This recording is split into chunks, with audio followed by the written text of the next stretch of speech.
muri filime nakinye ndi mushiki wa Isaac nakinye ntandukanye cyane nuko bari bamenyereye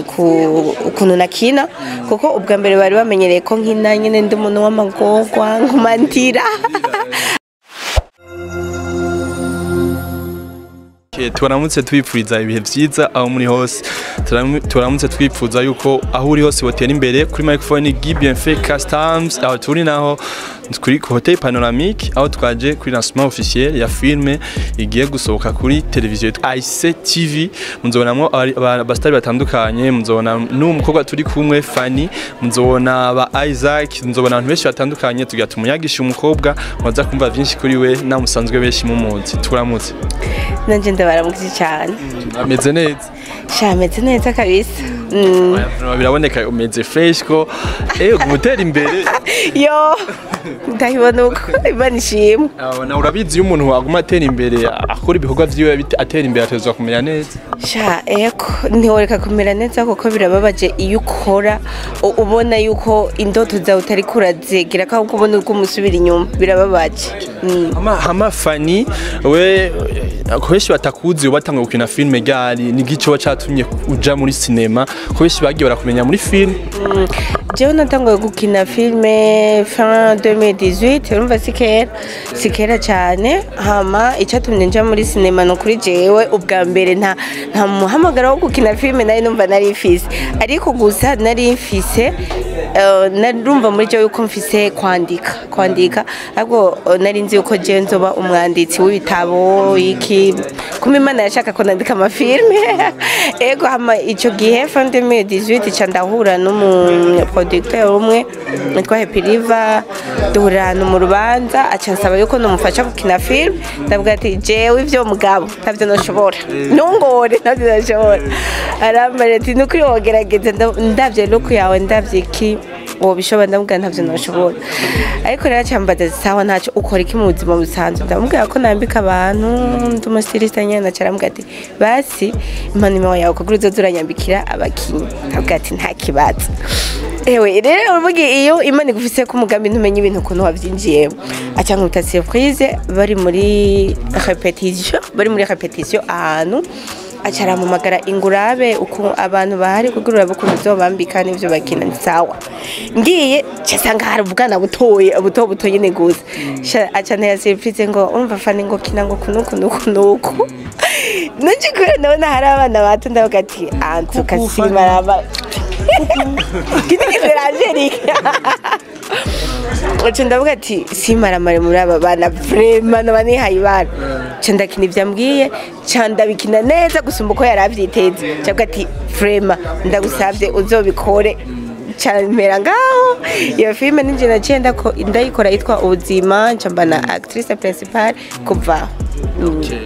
urabandanya gushikaho twovuga yuko vuba uherutse kuronka agashimwe eske ukironka agashimwe nohe warashimiye Happy canke byagenze gute ukironka agashimwe yo kurumva kuronka agashimwe nk'umwe mu bakinyi ba filme beza mu mwaka 2020 cyangwa 2020 yari 2021 urumva nkitangura urumva ko natanguye nkina muri timu yiwe ndakina handi haregera igihe nyene ndavuga ati oya reka ngire nanje ivyo wanje ku giti ci wanje arabimfashamwe aravuga ati nta kibazo kanda gusohore nk'umuntu twakoranye ndagira timu yanje yitwa Twafa hama ndibuka ko na filme yabaye ya mbere uwo mwaka niwe nyene yaciye yimfasha kuyikora Happy River ndayikora iyo filme urugendo hama iriyo biya mbere nanje ndaba no wa mbere sinari kureka kumubwira merci naramubariye merci nico gituma n'indi filme ikurikira ariwe tugombe tuyikorana none wewe nk'umwe mu bakinyi ba filme amaze gutera imbere muri filme eske iyo uravye filme yahi iwacu mu Burundi wana abakina amafilme babakira gute mubayeho gute uko turabona abaririnjira nka concert bakagaruza amahera bakoresheje mu buryo mu muziki eske namwe uburyo mukoresha muri filme mu bugaruza gute bigenda gute novuga ko ibi bintu byose bya filme uri kuraraba ntaho biragera ariko antuka biriko biraza buke turashima Imana mugabo ubu nyine ntovuga ngo urabayeho kubera filme gusa ego uraronka mugabo iyo Imana yabishatse nyine uraronka je noshobora kuvuga ngo filme yontunga kuko nyene ndaronka dukeya pembeni kandi na YouTube yanje jewe irampemba novuga ko jewe ego filme yontunga muga ntiyontunga ku rugezo shaka kubako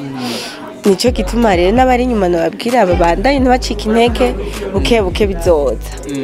Okay, nk'abigeme dusanzwe tuzi mu mico yacu yaha iwacu mu Kirundi hari ababona muri filime ugasanga abakinyi ibintu bitandukanye bigatuma abantu bakwiyumvira uko utari. Eske niya impanuro woha abantu biyumvira nkuko cyane niya impanuro woha abakobwa batinya kuja mu masinema kubera batinya kubo bavuga ko ibintu nk'ivyo? Icya mbere nabwira no kibwira abakobwa bafite impano yo gukina filime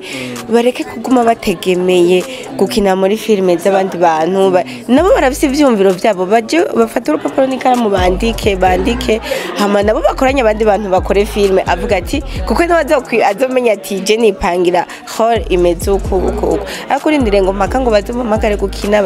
nawe ego ubu bikunda gukina ego rero iyo urindiriye ngo bandi bari baguhamagara bagukinisha ivyo bashatse rero nawe kubera ko ubu bikunda uravuga ati nta yindi shwantegerezwa kugira nkabwira abo batinya n'ukuri ntibatinye twubahuka abakobwa twubahuke hari ukuntu dutinya ariko ugiye kuraba abakobwa nitwe dutanga ubuzima ivuye ko twubahuka rero tugaserura ivyiyumviro vyacu tugakora. Hama tubandanije kuri sinema nayo mushize ku mugaragaro eske wewe wakinye nk'umuntu muki mu iyo film kuba tarashaka kwira kugira bace baja kwira muri filme nakinye ndi mushiki wa Isaac nakinye ntandukanye cyane nuko bari bamenyereye ukuntu nakina kuko ubwa mbere bari bamenyereye ko nkina nyine ndi umuntu w'amagorwa nkumandira ariko ubu nyine umuntu akaze ndi umuntu akaze ubu nshaka guhindura nyine nkine menyere nyine gukina mu bintu byose. Nawe uravye iyi filime ubona izohava gushikana he? Iyi izonshikana ku yindi level ndavyizeye ko izoshikana handi kuko hariho abafana ba Isaac nzoca mfata hari abafana ba ACTV nzoca mfata abafana abo twakoranye bose bafise umwese abafana wiwe bategeza ko cyo bazana nje wanje yego. Hama tugushimire rero twiteganye twashobora kurondera ikindi gihe tuzokuro nta kibazo n'ukuri. Mwashiye kumva twashiye kuyaga byinshi n'umukobwa wacu yatubwiye kubijyana na filime yiwe yatubwiye kubijyana n'agashimwe kiwe ariko kuronka aho yahereye filime yatenze impanuro ku bakobwa bipfuza gukina amafilime mwe bagatinya ivyo bavuga ko tugushimiye wadukurikiranye urashobora icyo uterereye umukobwa ugire na subscribe bye bye.